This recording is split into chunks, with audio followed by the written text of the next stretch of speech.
Nous remercions pour la merci de sa mission. Il a permis à ce que nous puissions nous réunir encore ce soir dans le cadre de l'enseignement. La Bible dit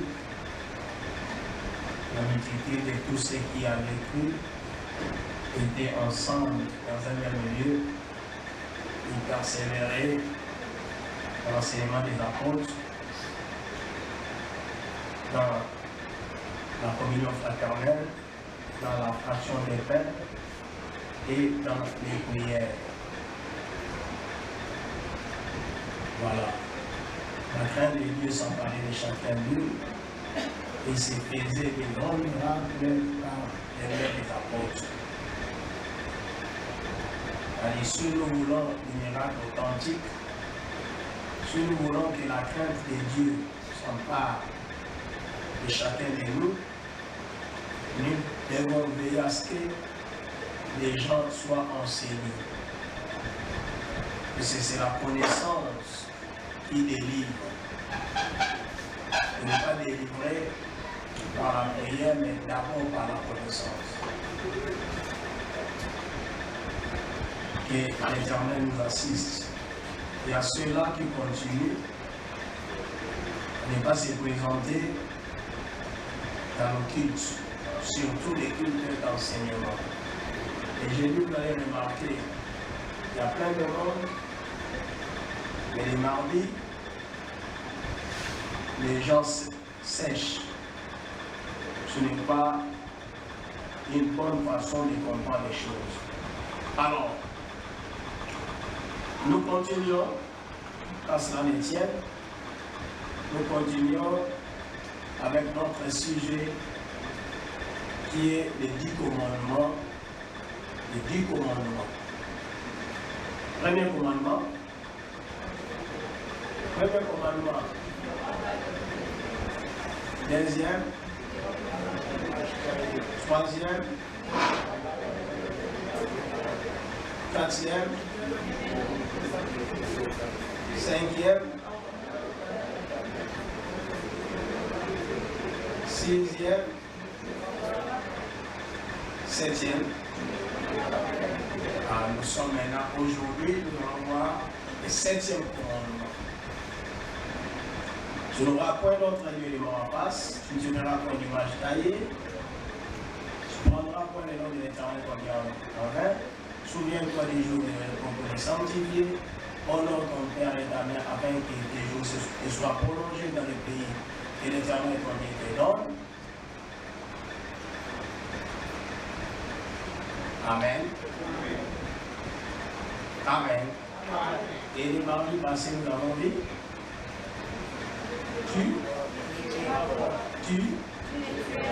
tueras pas. Est-ce que vous savez des voix? C'est vrai que vous savez des voix pour discuter de l'amour et bébé. Gestionnaire, il y a Facebook, il y a WhatsApp. Vous voulez dire, il y a beaucoup, vous voulez dire, il y a des voix, par commentaire. Oh là là. Il faut parler, il faut partager. Alors aujourd'hui, nous sommes au 7e commandement. Exode chapitre 20, verset 14. Tu ne commettras point d'adultère. Tu ne commettras point d'adultère. C'est un commandement de Dieu. C'est un commandement divin. Dieu dit à son peuple qui est Israël, tu ne commettras point d'adultère. C'est un impératif, c'est un ordre, c'est une instruction à respecter à tout prix, qu'il pleuve ou qu'il neige. Donc, le peuple de Dieu ne pouvait pas commettre d'adultère. Dieu les lui avait défendu formellement. Nzambe a payé ça qui est.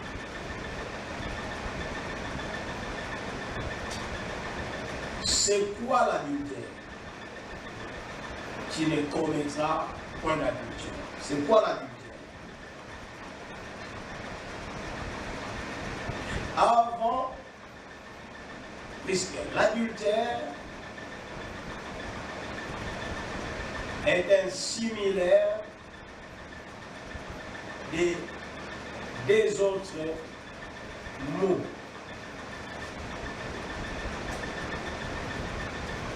Très souvent,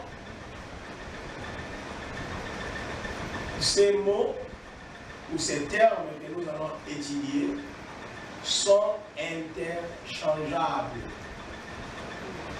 Interchangeables, c'est-à-dire on peut utiliser l'un à la place de l'autre.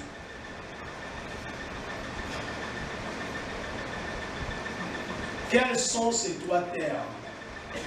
Il y a bien sûr l'adultère, il y a l'impudicité, il y a la fornication. Ce sont des termes similaires et interchangeables. Les premiers qui nous concernent, qui est inclus dans les commandements divins. Les premiers, l'adultère. L'adultère, c'est quoi? L'adultère est l'effet d'avoir volontairement des rapports sexuels avec une autre personne et son conjoint. Ou sa conjointe, bien sûr. C'est l'adultère. L'effet d'avoir des rapports sexuels avec une autre personne et son conjoint ou sa conjointe. Donc, vous avez un rapport sexuel,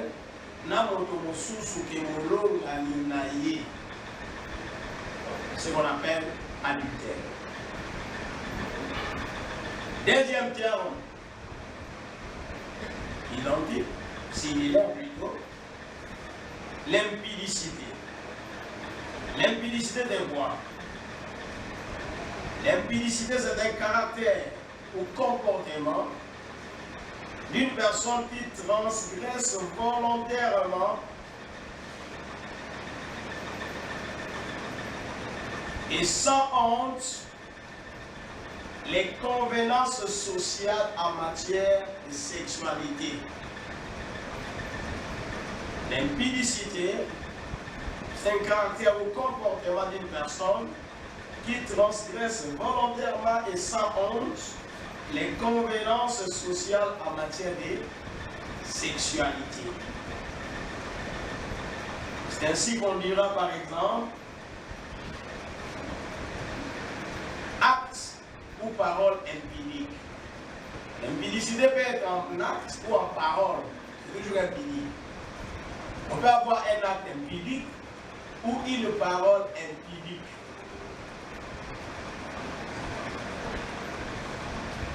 L'impudicité, c'est encore quoi? C'est une disposition de quelqu'un à se comporter ou à agir d'une manière qui réprouve la morale sexuelle. Puisque la sexualité a une morale. Il y a une morale sexuelle dans la société. Et toute tendance, tout acte amenant à agir contre la morale sexuelle est qualifié d'impudicité.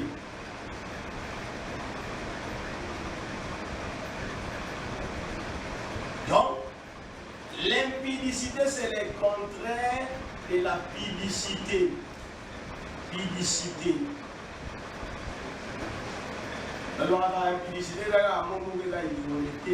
c'est l'opposé de la pudicité, de la pudeur.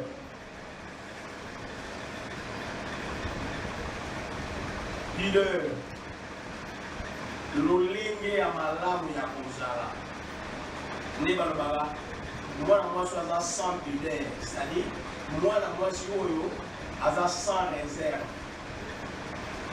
Aza na l'olingue ya malamu ya kozala te. Être pudique, c'est être réservé, être moralement réservé d'être pudique. Avoir la pudeur, c'est être chaste. La pudicité, c'est la chasteté. Alors maintenant, l'impudicité, c'est le contraire. Ce mot-là vient tout justement de la pudicité. Alors, son contraire, c'est l'impudicité. Donc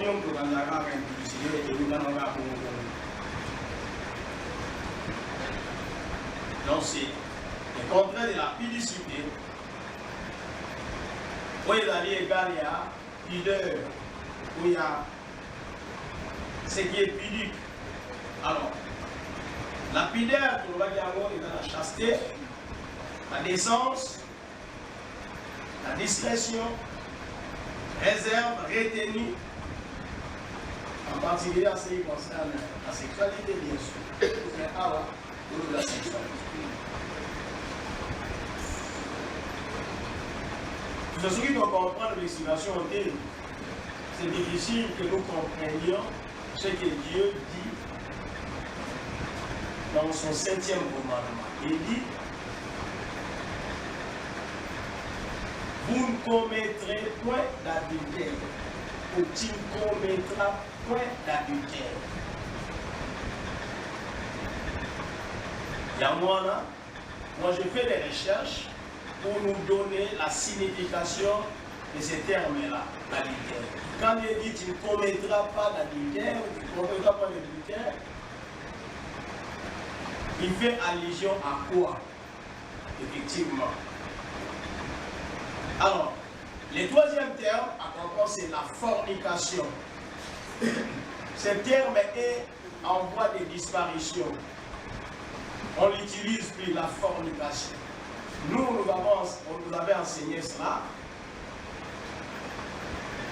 quand nous sommes venus dans la vie chrétienne lors des formations. On parlait beaucoup de la fornication. Mais depuis un certain temps, ce terme étant disparaître, la fornication. La fornication, c'est quoi? C'est un peu dans le catholicisme, qu'on le veuille ou pas, ce sont les catholiques, les missionnaires qui nous ont amené l'évangile. La fornication, c'est tout simplement tout péché, c'est un péché lié à la chair. C'est la fornication. C'est une relation sexuelle non approuvée par le christianisme, ou l'Église, ou même la Bible. Donc toute relation sexuelle, tout rapport sexuel non approuvé par l'Église constitue la fornication. C'est d'abord quoi? C'est d'abord une relation sexuelle entre deux personnes libres.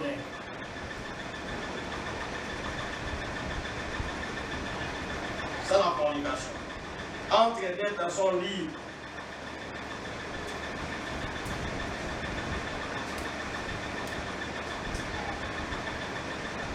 C'est-à-dire non liées par le mariage.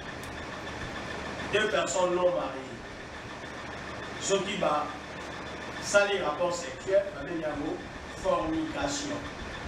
Donc en fait, pour le plus de bago, en termes pudiques, c'est l'impudicité. Et parler de bago, normalement, c'est la fornication.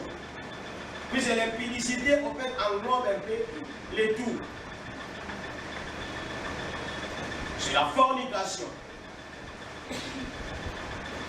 Donc quand tu es célibataire, ça couple ou sont en rapport sexuel, ils font la fornication.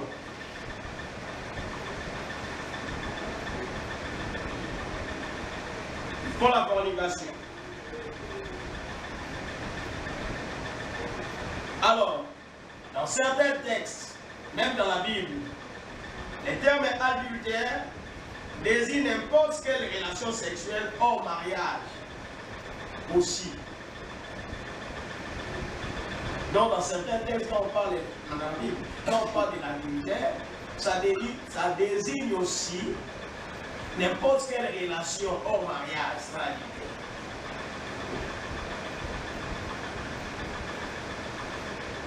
Ouais. Mais normalement, une relation hors mariage, une relation qui n'est pas dans le mariage, une relation sexuelle entre deux personnes libres, non mariées, doit être appelée fornication. Mais la fornication est en voie de disparition. On utilise lui, partout, parmi la roue sous lui. Voyez-vous, pourquoi je vous expliquer les droits de terre? Puisqu'il y a des gens qui veulent se soustraire, qui disent que non, vous voyez, Dieu n'a pas interdit ceci, mais n'a interdit que cela. Vous voyez, puisque dans l'incompréhension, il voit que dans le 7e commandement, on parle de l'adultère.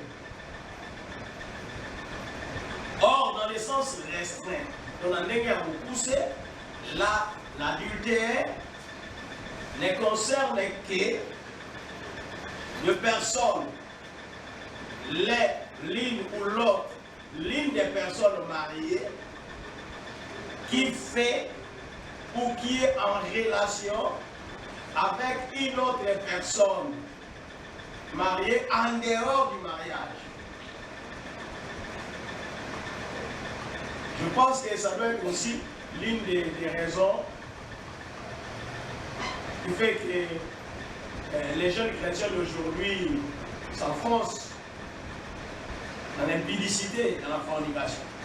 Vous avez dit, on n'est pas à l'obéir l'impudicité. Nous avons apprécié l'adultère. Nous avons apprécié l'adultère, on nous a sur la chaîne, on dit, il faut qu'on. On n'est pas marié, mais ça la caca.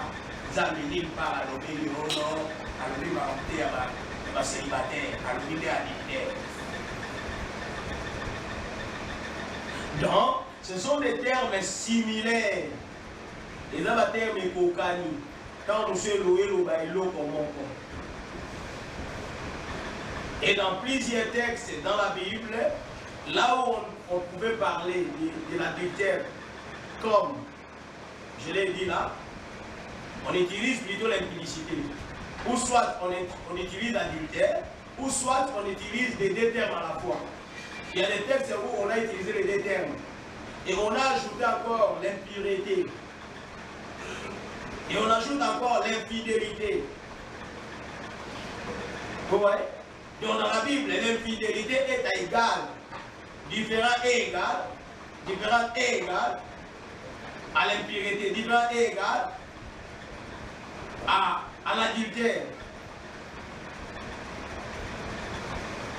C'est pourquoi j'ai dit, ce sont des termes similaires et interchangeables. Vous pouvez changer à vous. Je pense que jusque là on se comprend. Donc quand dans le 7e commandement, on parle d'adultère, on interdit l'adultère, cela veut dire on interdit toute relation sexuelle qui, comment on dit, quel terme utiliser, qui va à l'encontre de la moralité sexuelle, qui fâche la morale sexuelle, la morale de la sexualité. C'est ce qu'on peut qualifier d'adultère. Alors celui qui fait l'adultère tombe dans ces péchés-là. Un célibataire qui couche avec une autre célibataire tombe dans ces péchés-là. Tu commettras pas l'adultère. Un frère qui couche avec une sœur tombe dans ces péchés-là. Tu commettras pas l'adultère. Vous me comprenez? Un marié qui couche avec une autre personne tombe dans ces péchés-là. Tu commettras pas l'adultère. Un marié qui couche avec une autre mariée tombes toujours dans ces péchés-là, tu ne commettras pas l'adultère. Donc il n'y a pas à dire que non, ça ne concerne que les mariés. Moi je suis célibataire, nous sommes célibataires, ça ne nous concerne pas, ça concerne tout le monde. Tu ne commettras pas d'adultère, veut dire, si on peut utiliser les mêmes termes familiers courants maintenant, l'impudicité, cela veut dire tu ne commettras pas non plus l'impudicité.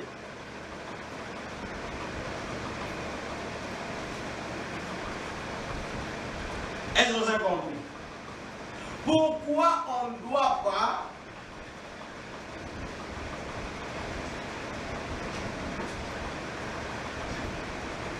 commettre l'adultère? Quelques versets peuvent nous aider. Dans 1 Corinthiens 6, 18, il est dit ceci: fuyez l'impudicité. Fuyez l'impudicité, point. Quelque autre péché qu'un homme commette, ce péché est hors du corps. Mais celui qui se livre à l'impudicité pêche contre son propre corps. Voilà. L'une des raisons fait que Dieu puisse interdire cela. Puis celui qui s'adonne, celui qui se donne à l'impudicité, pêche contre d'abord son propre corps. Alors moi ça m'étonne.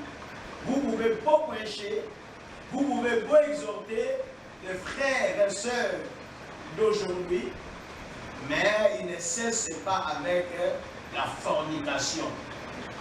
Ils trouvent que la fornication, c'est la meilleure des choses qu'ils puissent faire. Alors qu'ils sont en train de pécher contre leur propre corps.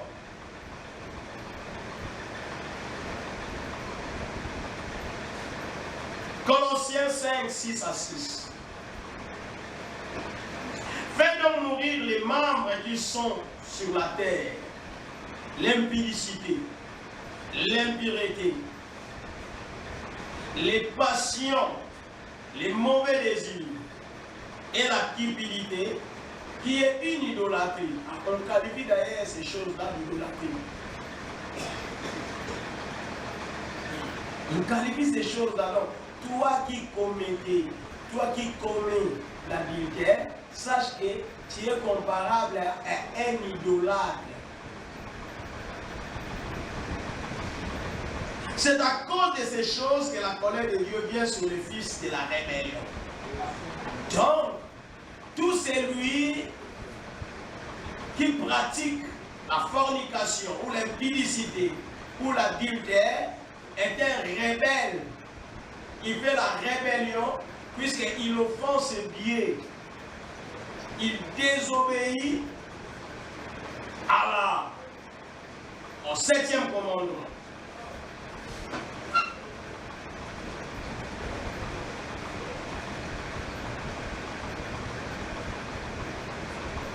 L'impudicité et l'adultère constituent ou fait partie des œuvres de la chair, comme le dit Galates 5, 19.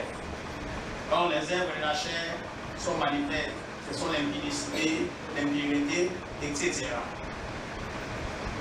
Dans Hébreux 13, 4, il est écrit ceci: que les mariages soient honorés de tous, et les lits conjugales exempts de suivi, car Dieu jugera ceux qui se livrent à l'inconduite sexuelle, immoralité sexuelle, et à l'adultère. Et à l'adultère. Immoralité sexuelle, c'est-à-dire l'impudicité. Je vous avais dit que dans certains textes, on parle de deux à la fois, d'autres, on parle d'un terme, mais pour dire la même chose que si on utilisait l'autre terme.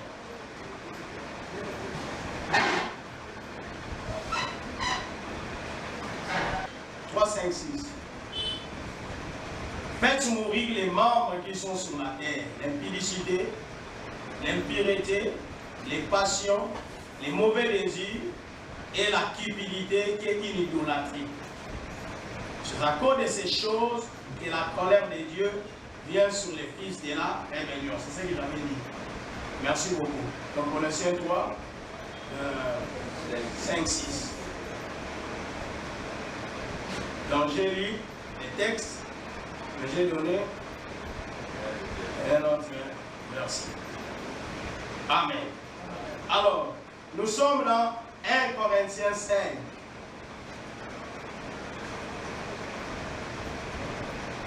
1 Corinthiens 5.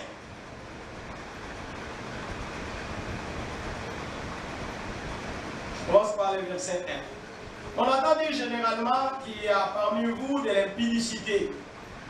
Et une impudicité telle qu'elle ne se rencontre pas même chez les païens. C'est au point que l'un de vous a la femme de son père. Et vous êtes enflé d'orgueil et vous n'avez pas été plutôt dans l'affliction. Afin que celui qui a commis cet acte puisse ôter du milieu de vous. Regardez et voyez à quel niveau les choses ont arrivé dans l'église de Corinthe. Ce fut une église charismatique. Là où il y avait des charismes, là où il y avait des dons, là où Dieu opérait des miracles par des dons, la manifestation des dons spirituels, mais l'impudicité avait atteint un niveau exagéré. Donc on vivait l'impudicité à outrance, à tel point qu'il y a même eu un homme qui est allé avec la femme de son père. Voilà. Ça aussi, c'est l'adultère, c'est l'impudicité. Donc, en agissant ainsi, on tombe dans le 7e commandement. Tu ne commettras point d'adultère. Tu ne commettras point d'adultère.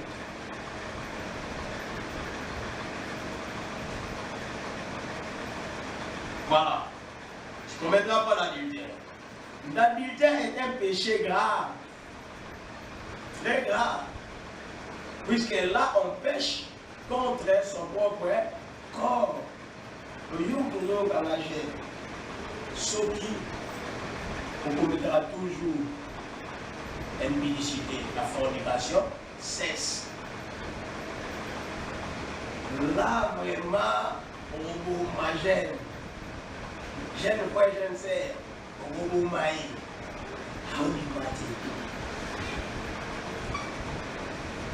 Donc c'est comme si c'est des péchés chéris. Nous n'avons pas de conséquences.